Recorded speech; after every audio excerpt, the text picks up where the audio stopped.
ఇర్మీయా గ్రంథం 30వ అధ్యాయము 12 నుండి అధ్యాయము ఆఖరి వరకు ధ్యానించుకుని బైబిల్ పఠనాన్ని ముగించుకున్నాం. 12వ వచనంలో యెహోవా ఇలాగ సెలవిచ్చుచున్నాడు, నీ వ్యాధి ఘోరమైనది, నీ గాయము బాధాకరమైనది. ఇశ్రాయేలు గురించి ఈ విషయాలు తెలియజేస్తున్నాడు. వ్యాధులు రెండు రకాలు. ఒకటి భౌతికమైన వ్యాధి, శరీరానికి కలిగే వ్యాధులు. అయితే శరీరానికి కలిగే వ్యాధుల్లో కూడా ఘోరమైన వ్యాధులు ఉంటాయి. ప్రాణాంతకంగా ఉంటాయి.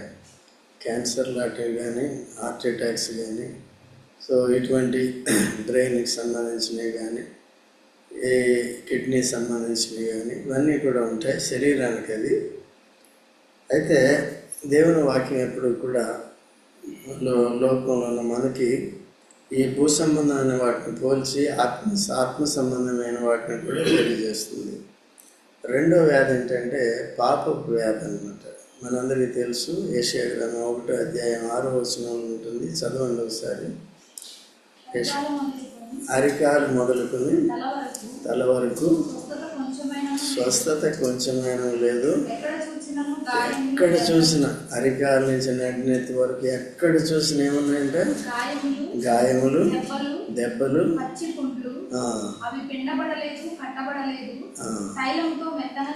చేయబడలేదు.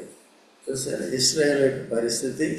వారి అవిధేయతను బట్టి వారు విమోచింపబడినప్పటికీ, వారికి కనానును స్వాస్యంగా పాలుతేనెలు ప్రవహించే సమృద్ధి గల దేశాన్ని ఇచ్చినప్పటికీ, దేవుని మందిరం వారి మధ్యలో ఉన్నప్పటికీ, వారికి ధర్మశాస్త్రం ఇచ్చి వారితో నిబంధన చేసినప్పటికీ వారు త్వరగా తప్పిపోతున్నారు, దేవుని ఆజ్ఞలను ఉల్లంఘిస్తున్నారు. తర్వాత అన్నిటికంటే ముఖ్యంగా మొదటి ఆజ్ఞనే మొదటి నుంచి వాళ్ళు అతిక్రమిస్తున్నారు కదా.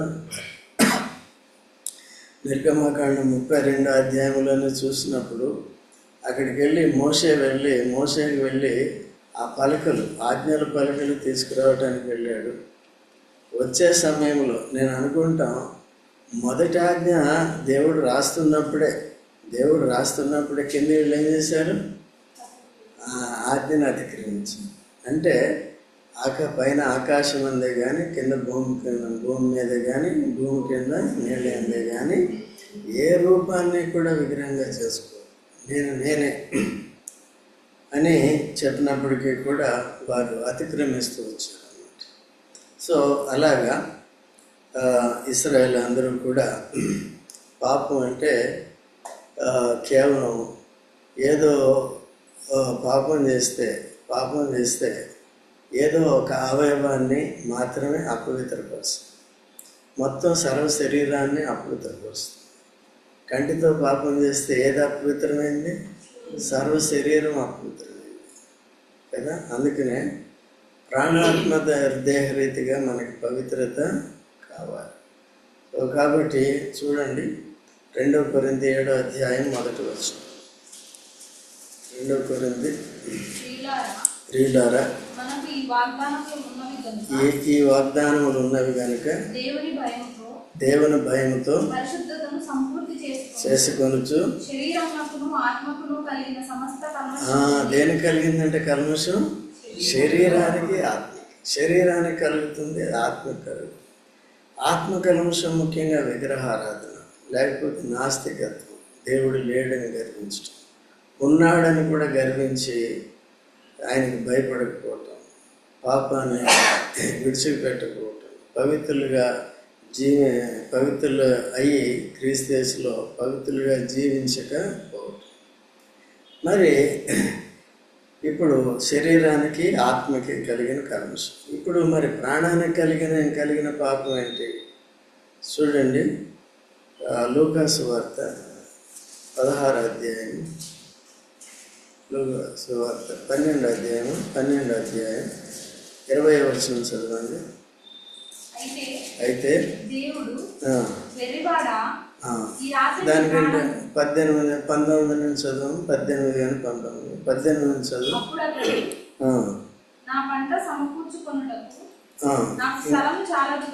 ఇంకా మొదలు నుంచి చదువు, 16 నుంచి చదువు. మరియు ఆయన వారితో ఈ ఉపమానం చెప్పాను.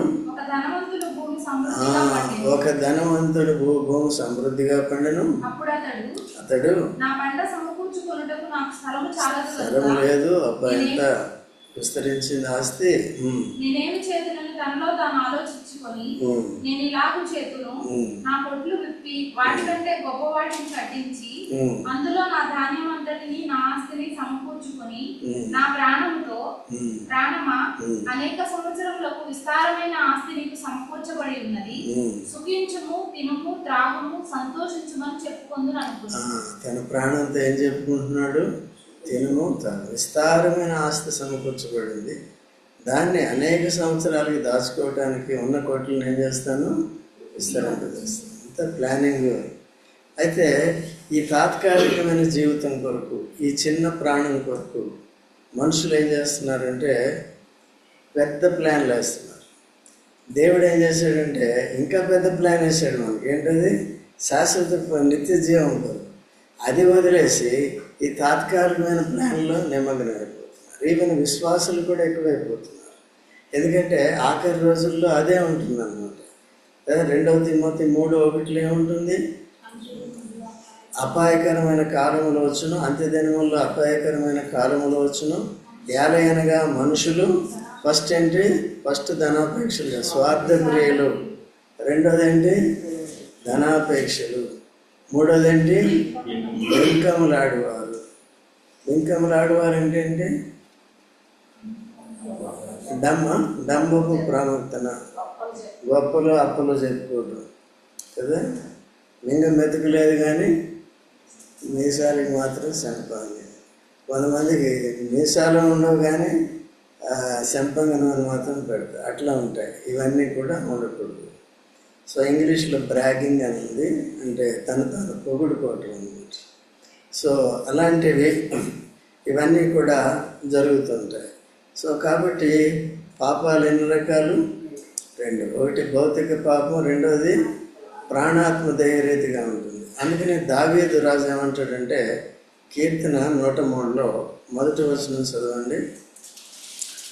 కీర్తన ఈయన ఏమంటున్నాడు చూడండి, నా ప్రాణమా యెహోవాను సన్నతించుము. ఆయన కడుపే ఆయన దేవుడు, భూ సంబంధమైన ఆస్తే తన దేవుడు. ఈయన ఏమంటున్నాడు?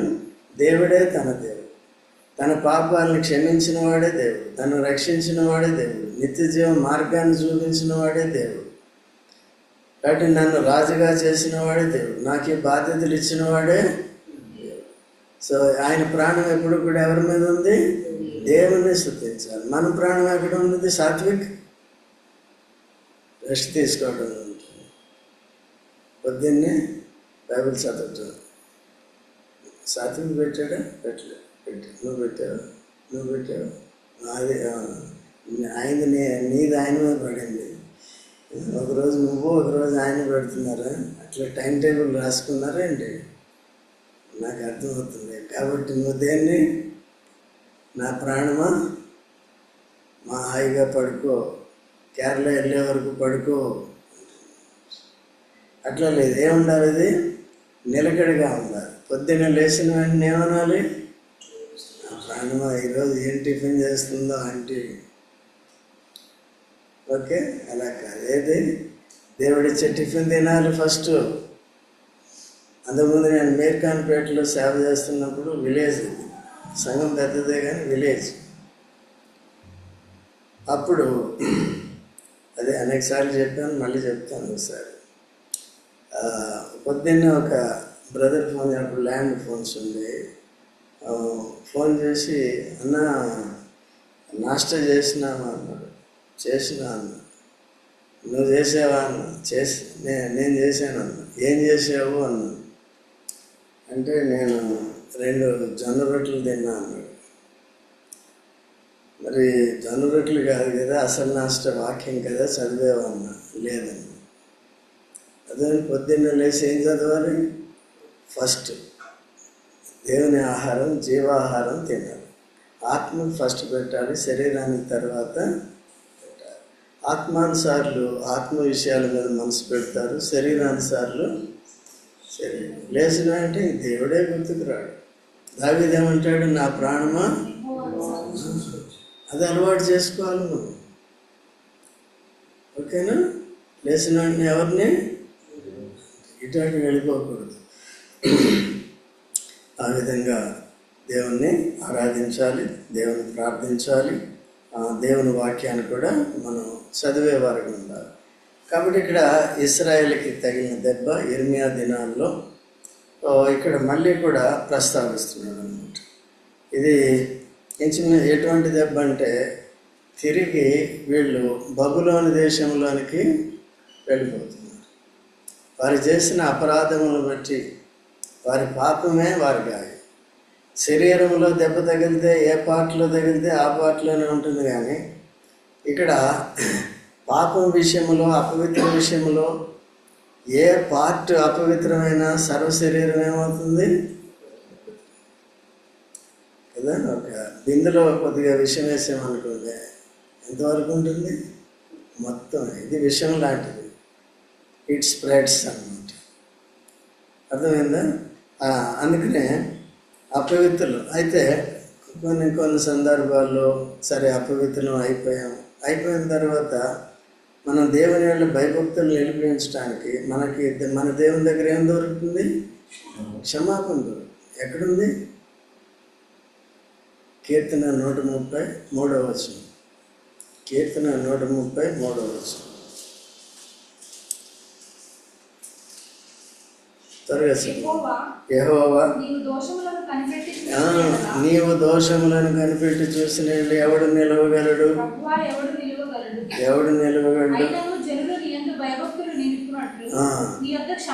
క్షమాపణ దొరుకుతుంది. క్షమించడాన్ని ఆనందించే దేవుడు, కనికరం చూపించడంలో ఐశ్వర్యం ఉంది. ఇది కూడా వినియోగించకుండా అపవిత్రతలోనే ఉంటే సాతాను కూర్చుంటాడు. ఎక్కడ చాలామంది అలా చేస్తున్నారు. బోధలు సరిగా వినక, నేర్చుకోక అందరూ కూడా అలా చేస్తున్నారు. అట్లా చేయదు. చెప్పినా సరే ఏం చేస్తున్నాం మనం? వినేదే చేసేది. రేపు చూస్తాను కదా, వినేదే చేసేది.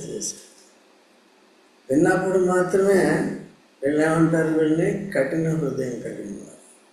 విన్నప్పుడు చాలా బాగా మాట్లాడాడు దేవుడు, చాలా బాగా అర్థమైంది నాకు అంటారు. మళ్ళీ రేపు మామూలే. యూత్ మీటింగ్లో వీళ్ళు వింటారు, మళ్ళీ మామూలే కదా. అలాగే ఈవెన్ పెద్దవాళ్ళు కూడా కొంతమంది అలా చేస్తారు, కొంతమంది చేయట్లేదు, కొంతమంది శేషం ఉంది. అలా మనం సిద్ధపడాలి. కాబట్టి ఇక్కడ దేవుడు ఏమంటున్నాడంటే, నీ వ్యాధి ఘోరమైనది, నీ గాయము బాధకరమైనది, నీ పాపములు విస్తరింపగా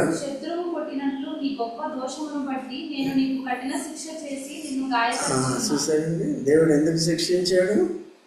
ఘోరమైన పాపం. అది దేవునికి విరోధంగా చేసే పాపం.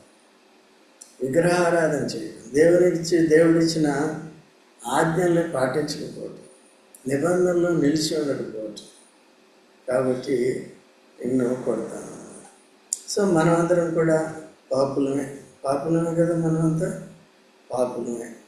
అయితే మనల్ని కొట్టాడు, కొట్టబడ్డాడు. ఎవరండి? యేసు ప్రభు కొట్టాడు.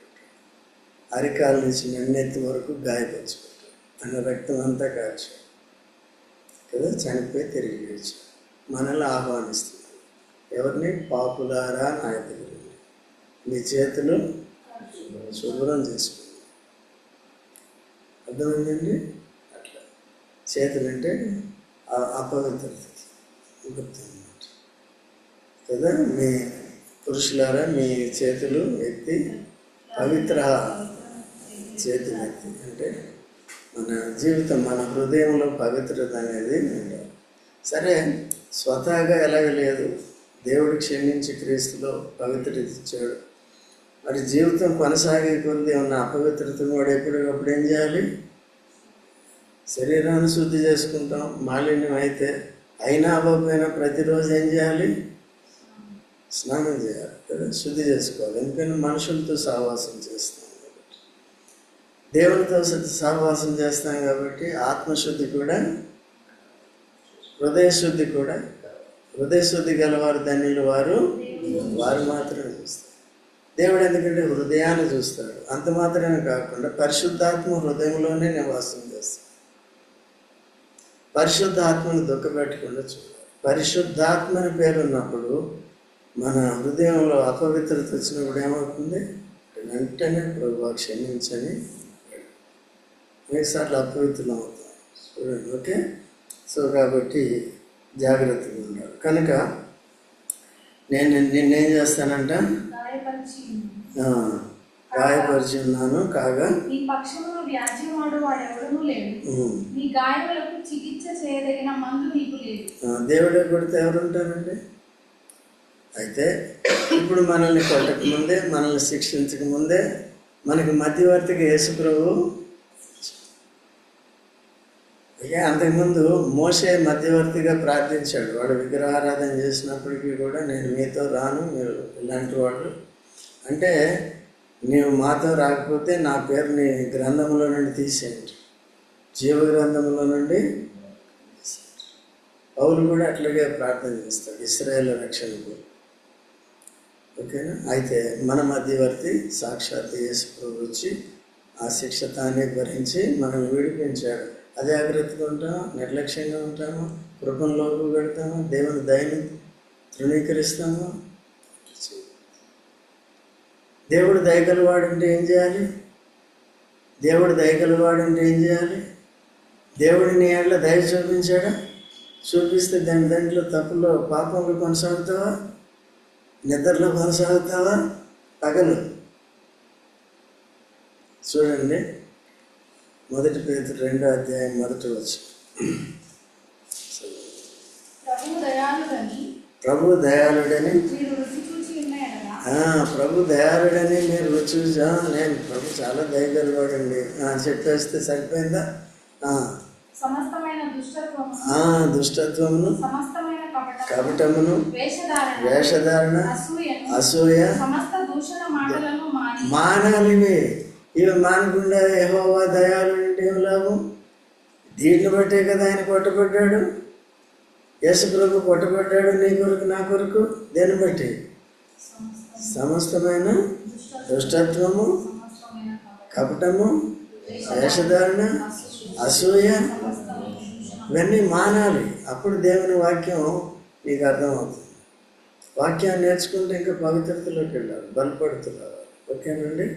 సో అందుకనే నీవు చేసిన అతిక్రమాలను బట్టి నేను కొట్టాను, నీకు మధ్యవర్తి ఎవరు లేరు కాబట్టి నిన్నే కొట్టేశాను. అదేనండి. ఈవెన్ ఇర్మియా కూడా ప్రాధాయపడతాడు. ఇర్మియా కూడా చెప్తాడు, నువ్వు వారి గురించి ప్రార్థన చేయకు, వారి గురించి నువ్వు చేసినప్పటికీ నేను విన్నా అంటాడు. ఓకే అండి. తర్వాత ఇప్పుడు మళ్ళీ ఏం చేస్తున్నాడంటే వాగ్దానం చేస్తున్నాడు. చూడండి 14వ వచనం. నీ స్నేహితులందరూ నిన్ను మరచి ఉన్నారు, వారు నిన్ను గురించి విచారింపరు. నీ గాయం చేత నీవు అరచదవేమి? నీకు కలిగిన నొప్పి నివారణ కాదు. నీ పాపములు విస్తరించినందున నీ దోషములను బట్టి నేను నిన్ను ఇలాగూ చేయొచ్చు. ఇశ్రాయేలుని ఈ రీతిగా తప్పిపోయిన కుమారుడు మన ప్లేస్లో తప్పిపోయిన కుమారుడు కూడా వెళ్ళిపోయాడు, స్నేహితులను చేసుకున్నాడు, డబ్బులు అయిపోయినాయి, పైసలు అయిపోయినాయి, అనుభవించేదంతా కొంతకాలంలో చాలా స్వల్ప కాలంలోనే అనుభవించాడు. తర్వాత సాగుకు సిద్ధమయ్యాడు. తిండికి గతి లేదు, గంజి మెతుకులు కూడా గతి లేదు కదా. పందులు మేపుకునే స్థాయికి కూడా దిగజారిపోతూ వచ్చాడు. రాకుమారుడు ఏమైపోయాడండి? దరిద్రుడైపోయాడు. స్నేహితులు కూడా ఏం చేశారు? సో అటువంటి సందర్భంలో మారుమూసుకొని తిరిగి వచ్చాడు కాబట్టి తండ్రి ఏం చేశాడు? చేర్చుకున్నాడు. సో కాబట్టి ఈ లోకం నమ్మదగింది కాదు, ఎవరి మీద కూడా ఆధారపడదు. అయితే మనకి ముఖ్యమైన స్నేహితుడు ఉన్నాడు. ఆ ముఖ్యమైన స్నేహితుడు ఎవరు?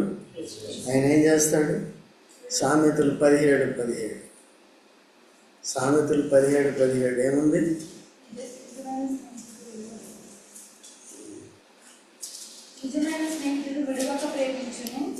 దుర్దశలో అటివాడు ఏమవుతాడు? సహోదరుడు. సహోదరుని కూడా నమ్మలేం. కయ్యూను ఏం చేశాడు? సొంత సహోదరుని సంతోషం. అది కాబట్టి స్నేహితులైన ఎవరైనా నిజమైన సహోదరుడు, నిజమైన స్నేహితులు అంటే దుర్దశలో ఆదుకునేవాడు. అర్థమైందా? మన దుర్దశ అది నాశనకరమైంది. దాంట్లో యేసు ప్రభు వచ్చి ఏం చేశాడు? ఇప్పుడు మనల్ని విడిపించాడు. తర్వాత చదవండి. నిన్ను మృంగు వారందరూ మృంగివేయబడుదురు, నిన్ను బాధించు వారందరూ ఎవడుకు తప్పకుండా చెరలోనికి పోవుదురు. నిన్ను దోచుకుని వారు దోపుడు సొమ్మగుదురు, నిన్ను అపహరించు వారిని అందరినీ దోపుడు సొమ్ముగా అప్పగించెదరు. వారు ఎవరినూ లక్ష్య పెట్టని సీయోననియు వెలివేయబడినదనియు నీకు పేరు పెట్టుచున్నారు. అయితే నేను నీకు ఆరోగ్యమును కలుగజేసేదను, నీ గాయములను మాన్పెదను. ఇదే యెహోవా వాక్కు. దేవుడు ఇచ్చిన శిక్ష తీరిపోయిన తర్వాత తిరిగి దేవుడు ఏం చేస్తున్నాడు? నేను బాధించిన వారిని బాధిస్తాను, నేను విడిపిస్తాను, నీ పేరు ప్రఖ్యాతులన్నీ పోయినాయి కాబట్టి తిరిగి నేనేం చేస్తాను? పేరును ఘనతను నీకు ఇస్తాను. 18వ వచనం చదవము. యెహోవా ఈ మాట సెలవిస్తున్నాడు, యాకోబు నివాస స్థలములను కరుణించి వాని గుడారములను నేను చెరలో నుండి రప్పించును. అప్పుడు పట్టణము దాని కొండ మీద కట్టబడును, నగరియు యథాప్రకారము నివాసులు కలదు. చూస్తాను, తిరిగి యెరూషలేము అవుతుంది, కట్టబడుతుంది. కాబట్టి యాకోబు నివాస స్థలములను నేను కరుణించి వారిని కాపాడు. సంఖ్యాకాండం 23వ అధ్యాయంలో కూడా తినవసరం లేదు. బిలాము విషయంలో బిలాము శపించడానికి వెళ్ళినప్పుడు దేవుడు ఏమంటాడు? యాకోబు నివాసములు రమ్యమైనవి. 23:4 చూడండి. సంఖ్యాకాండం దొరికిందా?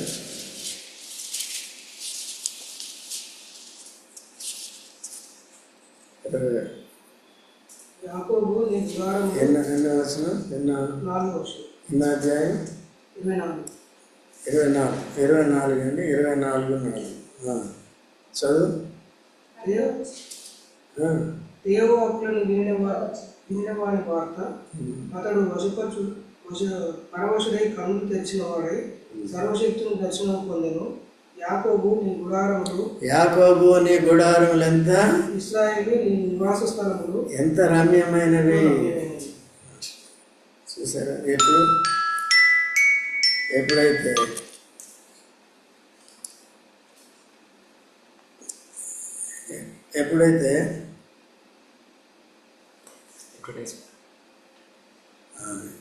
ఎప్పుడైతే శాపవచనం వచ్చిందో అప్పుడు ఏం చేశాడండి?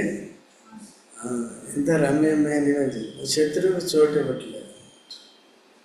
కాబట్టి అలాగా ఎప్పుడు కూడా అంత మంచి దేవుడిని మనం కలిగి ఉన్నప్పుడు మనం ఆయనకి విరోధంగా ఎటువంటి తిరుగుబాటు అనేది చేయకుండా జాగ్రత్త కలిగి ఉండాలి. సో తర్వాత చూడండి. తర్వాత ఎన్నోది? 19. వాటిలో కృతజ్ఞత స్తోత్రములను సంబరము పడువారి స్వరమును వినబడును. జనులు తక్కువ మంది కాకుండా నేను వారిని విస్తరింపజేసేదను. నికటమైన ఆయాసము నెమ్మది కలుగుటకు కారణమైంది. అలాగే వాళ్ళు శిక్ష నుంచి విడుదల పొందిన తర్వాత మళ్ళీ అక్కడ ఏముందంట? ఫస్ట్ దేవునికి కృతజ్ఞత, తర్వాత వారి సంబరం. ఫస్ట్ ఎవరికి సంబరం చేయాలి? దేవుని స్తుతించాలి, తర్వాత సంబరం. తర్వాత చదువమ్మా. అల్పులు కాకుండా నేను వారిని ఘనంగా చేసేదను. వారి కుమారులు మునుపటి వలె నుండురు. వారి సమాజము నా ఎదుట స్థాపింపబడును. వారిని బాధపరచు వారిని అందరినీ శిక్షించేదను కదా. అలాగే ఐగుప్తీయులను కూడా శిక్షించాడు బాధ పెట్టినందుకు. దేవుడు నమ్మదగినవాడు. తర్వాత వారిలో పుట్టినవాడు వారికి రాజుగా ఉండును. వారి మధ్యన పుట్టిన వాడెవడు వారి నేలును. నా సమీపంలో వచ్చుటకు ధైర్యం తెచ్చుకుని వాడెవడు. నా సన్నిధికి వచ్చినట్లుగా నేను వారిని చేరదీసేదను. ఇదే యెహోవా వాక్కు. కాబట్టి యేసుక్రీస్తు ప్రభులో మనల్ని అందరినీ చేరదీశారు కదండి. మనం అంతా కూడా ఘోరమైన వ్యాధి కలిగిన వారము, పాపం అనే వ్యాధి. సో మన వ్యాధి శిక్ష అంతా కూడా తన మీద వేసుకుని మనల్ని యేసు ప్రభు మధ్యవర్తిగా విడిపించారు. కదా. కాబట్టి ఇప్పుడు అందుకనే చూడండి, హెబ్రీయులకు రాసిన పత్రిక 4:16, హెబ్రీ 4:16లో ఉన్నారు చూడండి. కనుక మనము కనికరింపబడి సమయోచితమైన సహాయం కొరకు కృప పొందినట్లు ధైర్యంతో యేసు ప్రభు ద్వారా ఎక్కడికి వచ్చామండి? కృపాసనం దగ్గరికి వచ్చాం. దేవుని కృపాసనం, కరుణాపీఠం పాత నిబంధనలో కూడా ఉంది. రక్త ప్రోక్షణ ద్వారానే వస్తుంది వారికి కూడా కరుణ. అలాగే మన ప్రధాన యాజకుడు యేసుక్రీస్తు ప్రభు తన రక్తాన్ని చేత పెట్టుకుని వెళ్ళాడు కనుక, మన పక్షంగా చిందించాడు కనుక, మనం ఇప్పుడు కృపాసనం ఎందుకు, కృప కొరకు, సహాయం కొరకు ధైర్యంతో వెళ్ళే అవకాశం అనిపిస్తుంది. ఎందుకంటే ఆ సుంకని చూసినప్పుడు ఆకాశం వైపు కనులెత్తిన ధైర్యము చాలదు. అటువంటి హృదయ స్థితి భయంకరంగా ఉందన్నమాట. అటువంటి వాడు కూడా ధైర్యం చాలదనుకుంటూ వెళ్ళాడు, ధైర్యపరిచాడు. అతనికంటే ఇతడు ఏం చేశాడు కదండి. అట్లా కాబట్టి మనకు కూడా జాగ్రత్తగా దేవుని ఎదుట ఆ విధంగా నడుచుకోవాలి. తర్వాత అప్పుడు ఇదంతా అయిన తర్వాత ఏమవుతుందండి? అప్పుడు నాకు ప్రజలు. మీరు మానుకోవాలి, అవిధేయతను అపవిత్రతను మానుకుంటే అప్పుడు నాకేమవుతారు? మీ శత్రువుని నేను శిక్షిస్తాను, వాడు మీ మీదకి తిరిగి రాకుండా నేను చేస్తాను. వాడు సాతానైనా సరే ఇంకెవరైనా సరే నేను చూసుకుంటాను. మీరు అన్నీ ఇప్పుడు ఏం చేయాలి? కృతజ్ఞతాస్తుతులు చెల్లించాలి, ఆనందంగా ఉండాలి. తర్వాత నేను మీకు దేవుడిని అంటాను. తర్వాత నేను కాదండి, దేవుడిగా ఉంటాడు మీకు. తర్వాత